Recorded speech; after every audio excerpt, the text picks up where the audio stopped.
2019, it was a great year for me. So what were my accomplishments? What were my failures? And did I meet the goals that I said I was going to meet last year? I'm going to hold myself accountable.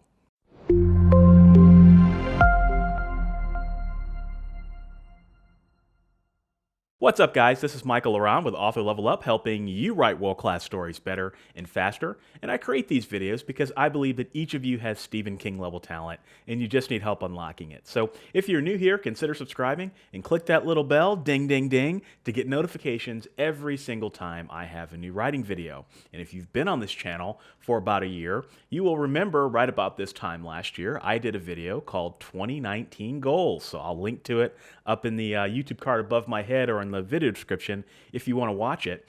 But in that video, I talked about my strategy and what my goals were for 2019, and I'm going to report on them, and we'll see how many of them I hit. So first up, just real quick about my goals last year. You know, I said I was going to write 9 books. So I was aiming for 5 fiction books and 4 nonfiction books.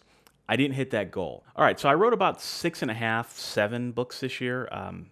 So I didn't miss my goal by a whole lot, and by any stretch of the imagination, it's still kind of a knockout number for the year. But I just it didn't roll the way I thought it was going to roll. So I wrote Shadow Deal, which is book 1 in my Good Necromancer fiction series. I wrote Reaper's Way, which is a novella, so book 1.5 in the Good Necromancer series. I'm about halfway into Cold Hard Magic, which is book 2 of the Good Necromancer series, and that was my fiction for the year.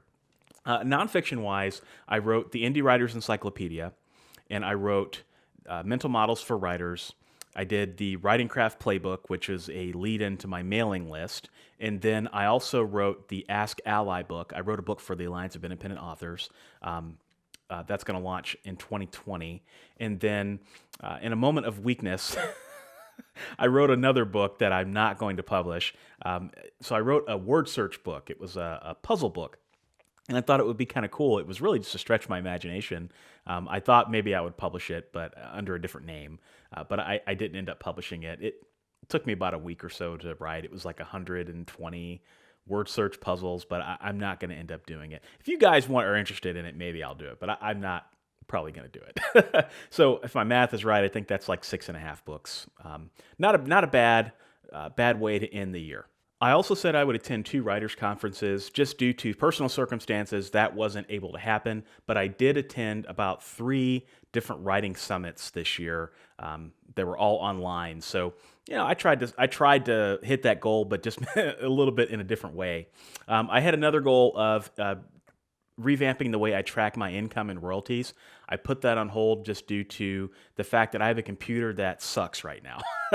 So I'm going to be buying a better computer here in the next month or so, and maybe that'll be a goal for next year, but maybe not. I have some other things that are going to take a little bit more priority. So my biggest goal of 2019 was to launch a new course. So at the very beginning of the year, you guys probably remember I had a lot of fanfare that I was going to do my first course, which was going to detail or chronicle my attempt to write in a new genre in a brand new pen name and do it all in public. And the Good Necromancer series was a result of that. But what came out of that was the Write to Market course. So how to write to market without selling your soul.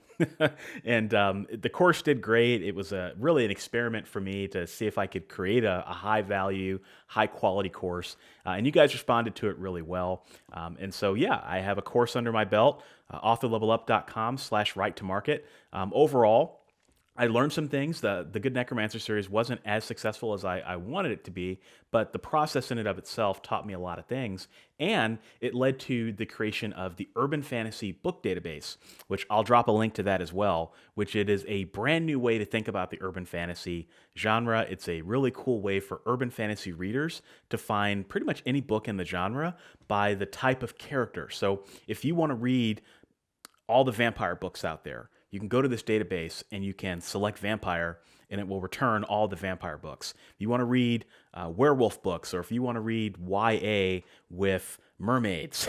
You can search by the type of character in urban fantasy, and you can even add books to the database that are missing. So if you're a reader and you want to add your favorite books to the database, you can do that. If you are a writer and you want to add your own urban fantasy books to the database, you can do that. And I developed that in conjunction with my friends John P. Logsden and Ben Zackheim of ReaderLinks, and super cool guys, and we did that as a partnership project together, and I think that was a phenomenal and pretty innovative thing that came out of this. So if you like to read urban fantasy or write it, I would definitely recommend that you check it out. And then I had two more goals. One of them was to rethink how I do data and analytics in my business. And I did that, but I didn't quite accomplish what I wanted to accomplish. And then the fourth goal was to refresh the writer's journey. So it's got a brand new intro, brand new music behind it, and the show itself has a new format. So instead of it being scripted, I just turn on the microphone and talk about what's on my mind. And that has gone over very well. In fact, the podcast has doubled in listens throughout the year. So if you could tell, I don't really think I met any of my goals. I mean, this was a bad goal setting year for me, but let me put this in context. The reason that I wasn't able to hit all the goals that I hit, and this is not making excuses, but I was facing a layoff earlier in the year, and that was a kind of a big storm cloud over my head for a little while. Fortunately, that's behind me, at least for now. And then also I bought a new house. So that was another thing that disrupted a lot of my plans and changed my perspectives. And so overall, the things that I accomplished this year, I accomplished a lot. I just didn't accomplish the goals that I set out for myself. So real quick, I'll go through the accomplishments. So I talked about 6.5 books, which is great. I got my first writing course done. That was cool. I did the Urban Fantasy Book Database, which I talked about that. That was a great accomplishment.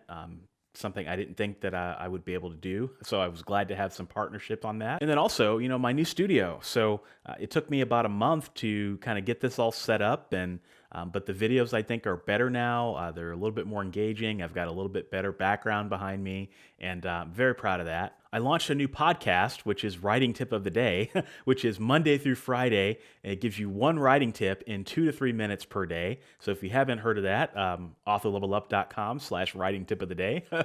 But that podcast actually is doing really well. It actually gets more listens than The Writer's Journey every month, and it's only been out like 3 months. So that has been a really big success as well. And I also came within striking distance of making a profit this year on my writing, which it kind of came out of nowhere, but it's pretty cool. So when I first started as a writer, I said I'm not going to focus on making a profit for the first 10 years because I'm going to focus on flexibility. I'm going to focus on my ground game. I'm going to focus on being a better writer. I'm going to focus on learning marketing. And so this year has been a really, really good year for me. And if all things continue, I might actually hit that goal next year. That's a major success too. And something to really be proud of. And this channel is over 16,000 subscribers. So 16,000 wonderful YouTube subscribers watch me every month. Well, a lot of them watch me every month. That's nothing to shake a stick at, right? And then also new house, law classes. I did well this year, and I'm going to set myself up for success next year. I think from a law school perspective, got a new job at work that is going really well. So overall, 2019 was a great year, even if I didn't hit the official writing goals. Now, I did have some failures, and I'm always transparent about those, so I just wanted to share those with you guys too. So the first big failure of the year for me was the course. Now, I said the course was a success, and it was a success, but the problem with it was that it took up way more bandwidth and energy than I thought it would take. And I was expecting it to take a lot of bandwidth. It took up a lot. And in fact, I wasn't producing videos for the channel for about a month because I was so busy with the administrative work of getting the course done and producing the videos and all of that.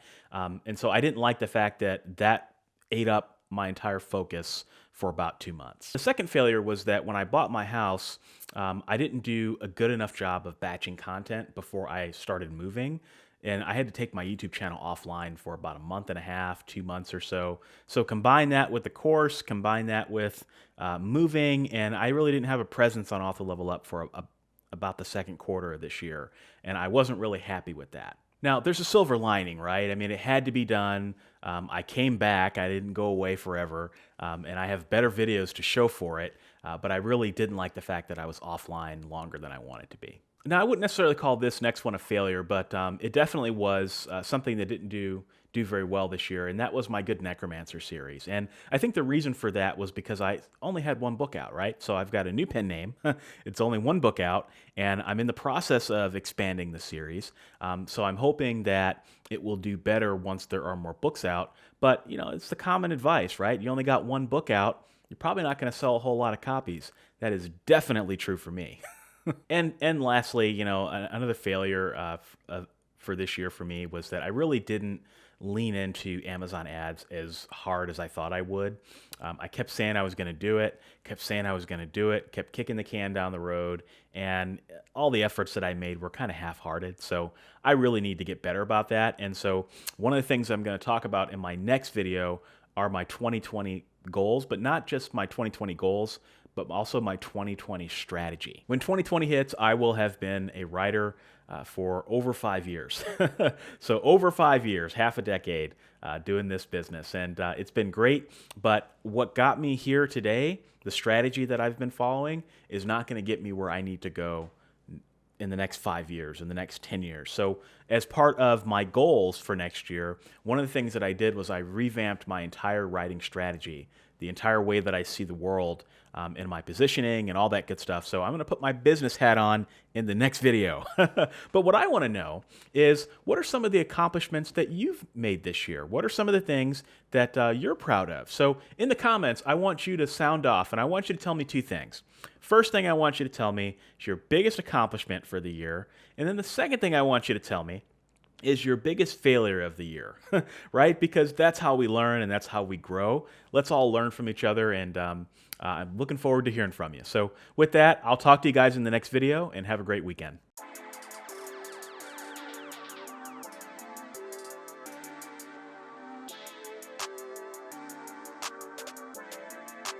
Perfect.